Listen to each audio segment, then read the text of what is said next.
নেই। রব্বি কাবার কসম খেয়ে বলতেছি, রব্বি কাবার কসম খেয়ে বলতেছি, আগামী 10 বছর পরে মাদ্রাসা থাকবে কিন্তু ছাত্র খুঁজে পাবেন না।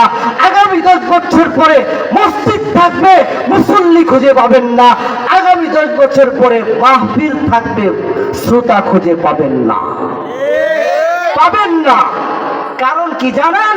কারণ আপনার সন্তানকে নাস্তিক বানাচ্ছে, আপনার সন্তানকে বর্তমান শিক্ষা ব্যবস্থাপনা মুরতাদ বানাচ্ছে, মুনাফিক বানাচ্ছে, কাফির বানাচ্ছে। কথা বলেন ঠিক না বেঠি? কাফির বানাচ্ছে, মুরতাদ বানাচ্ছে। এই তো সপ্তম শ্রেণীর 40 নম্বর পৃষ্ঠা, 40 নম্বর পৃষ্ঠা শরীফের ঘটনা নিয়ে আসছে না? আমি খালি শুনছি এতদিন, এরপরে বইয়ে বাস্তবতায় পইরা দেখতেছি। কিছুদিন আগে বিবৃতি দিচ্ছে এনটিভির মধ্যে। আমরা তো এই শিক্ষা ব্যবস্থা পাল্টানোর কোনো দরকার মনে করি না, দরকার মনে করতেছি না। ও দুস্থ, ভালো করে খেয়াল করে শোনো। শরীফের গল্পের দ্বারা কি হয় জানো? কি হয় জানো? সমকামিতা বাস্তবায়ন হয়, ছেলে ছেলে বিবাহ বাস্তবায়ন হয়। একটা মেয়েকে যদি তার কাছে মেয়ে মেয়ে মনে হয়, ওই ছেলেকে ছেলের সাথে বিয়ে করবে, মেয়ের সাথে বিবাহ করবে। তার বিয়ে কার সাথে হইব? ছেলের সাথে। তাহলে সেও ছেলে, পুরা কাঠামো ছেলে, শরীর ছেলে, ভঙ্গিমা আকারে সব ছেলে, কিন্তু তার মনের মধ্যে মনে হয় সে খালি মাইয়া। এখন বলেন তো, বিবাহ কার লগে হইবে? ছেলের লগে। তাহলে ছেলে ছেলে বিবাহ হইলে কি দাঁড়ি হয়? কি হইতেছে? সমকামিতাকে প্রমোট করতেছি। এই দেশের মধ্যে সমকামিতাকে প্রমোট করতেছি। খোদার কসম খেয়ে বলি, এই আকীদা যারা পোষণ করবে, যেই বাচ্চা পোষণ করবে, সে কাফের হবে, মুশরিক হবে, বেঈমান হবে, নাস্তিক হবে। কারণ আল্লাহর কোরআনের বিরুদ্ধে, আল্লাহর কোরআনের বিরুদ্ধে আইন বইয়ের মধ্যে, স্কুল, ভার্সিটি, কলেজের 7ম শ্রেণীর বইয়ের মধ্যে জারি করে দিয়েছে যে আকীদা যে বাচ্চা এই পোষণ করবে, ওই সন্তানের ভিতরে ঈমান থাকতে পারে না। কথা বলেন ঠিক না বেঠি? ঈমান থাকতে পারে না। এখন শিক্ষা দিবেন কি? আমার এই কথা থেকে কথা, ওই দিকে যাইতাম না, কিন্তু শিক্ষা কি দিবেন এটার ব্যাপারে আমার কথা। শিক্ষা কি দিবেন? দ্বীনি শিক্ষা। কি শিক্ষা? ইলমে দ্বীন শিক্ষা। ইলমে দ্বীন শিক্ষা করাইবেন তো ইনশাআল্লাহ? হাদিসের মধ্যে আছে, খায়রুকুম মান তাআল্লামাল কুরআন ওয়া আল্লামা। খায়রুকুম মান তাআল্লামাল কুরআন আল্লামা ওয়া আল্লামা। শিক্ষার মধ্যে সবচেয়ে উত্তম শিক্ষা হলো কোরআনের শিক্ষা। কোন শিক্ষা? কার কথা? কার কথা? বুখারী শরীফের 5027 নম্বর হাদিস। এটা আমি মাহফুজুর রহমানের কথা না, আমি মাহফুজুর রহমানের কথা না। কার কথা? আল্লাহর নবীর কথা। খায়রুকুম মান তাআল্লামাল কুরআন ওয়া আল্লামা। কোরআনের মধ্যে, শিক্ষার মধ্যে সবচেয়ে উত্তম ব্যবস্থা শিক্ষা হলো কোরআন, কোরআন, কোরআন, কোরআনের শিক্ষা। কথা বলেন ঠিক কিনা? এর চেয়ে উত্তম শিক্ষা হইতে পারে? হইতে পারে না। আমি কথা লম্বা করলে, ভাঙলে আর সামনে আগাইতে পারবো না। এরপরে আসেন এবার মুহতারাম হাজিরিন, তাহলে 7 নম্বর ইলম শিক্ষা দান করা। 8 নম্বর হইল মুসলমান বন্ধু,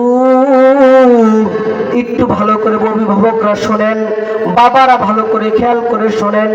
অনেক সময় আমরা জীবিত থাকা অবস্থায় সন্তানকে, মালকে বন্টন করে দেই, একটু বড় সন্তানকে বেশি দেই, একটু ছোট সন্তানকে বেশি দিয়া দেই, দেই কি দেই না? 8 নম্বর হইল, 8 নম্বর হক হইল সন্তানের, আপনি যখন জমিকে বন্টন করবেন, জমিন বন্টন করবেন, সমান সমান বন্টন করবেন। মাসালা ভালো করে বুঝেন।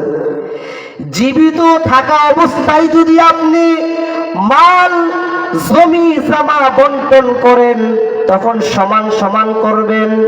যুবক বন্ধু, বুড়া বাবাজিরা একটু ভালো করে খেয়াল করে শোনেন। আপনি মনে করতেছেন আপনি বেঁচে যাবেন না, না না, বাঁচার কোনো উপায় নাই। আপনি আপনার সন্তানের হক যদি আদায় না করেন, বলতেছি ওই সন্তান আপনাকে কাল কিয়ামতের ময়দানে আসামির কাঠ গড়ায় দাঁড় করিয়ে দিবে। করাইবে কিনা? আসামির কাঠ গড়ায় দাঁড় করাইবে। মুহতারাম হাজিরিন, আবু দাউদ শরীফের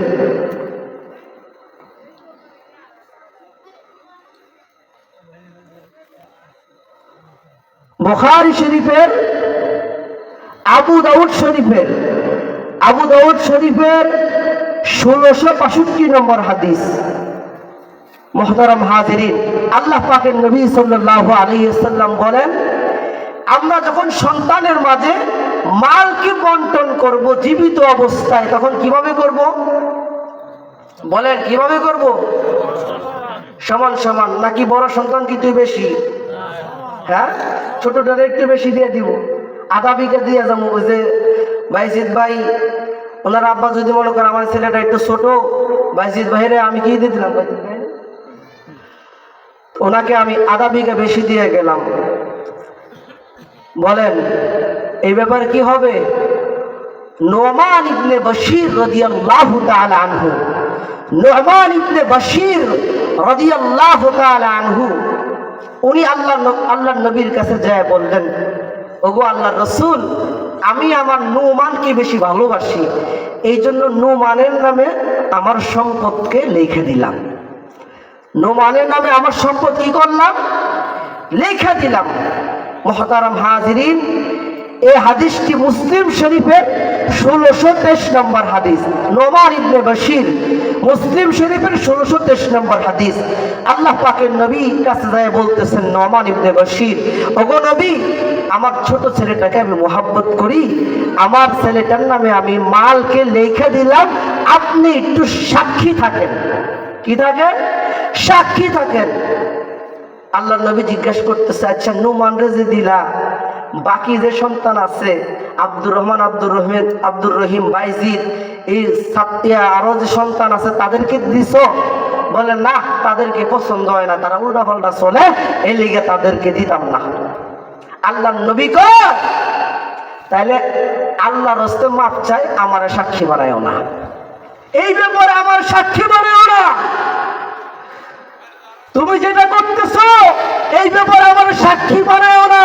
যদি দিতে হয় নোমানকে যা দিয়েছো, বাকি সন্তানকে বরাবর সমান সমান করে বন্টন করো। তুমি জীবিত অবস্থায় যদি বন্টন করতে চাও, তাহলে সমান সমান বন্টন করতে হবে। 1 ইঞ্চি কম দিবা, কাল কিয়ামতের ময়দানে তোমাকে আসামির কাঠগড়ায় দাঁড়াইতে হবে। কথা বলেন ঠিক কিনা? অভিভাবক খেয়াল করে শোনো। আপনারা বলতে পারেন, হুজুর মাসালা কি শুনলাম এতদিন, যে মাইয়ার আমার মেয়েরও সমান সমান দিতে হবে, জীবিত অবস্থায় বন্টন করলে। ভালো করে খেয়াল করেন, আবার বলতেছি দোস্ত, জীবিত অবস্থায় যদি আপনি মাল বন্টন করেন, জমি বন্টন করেন, তাহলে উভয়কে, মেয়েকে যা দিবেন ছেলেকেও তা দিবেন, সমান সমান বন্টন করবেন।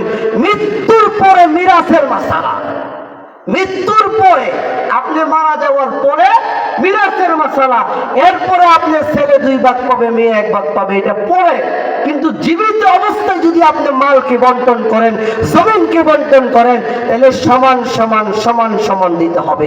1 ইঞ্চি কম দিবেন, আসামির কাঠগড়ায় দাঁড়াইতে হবে। এই হলো 8 নম্বর। কথা লম্বা করবো না।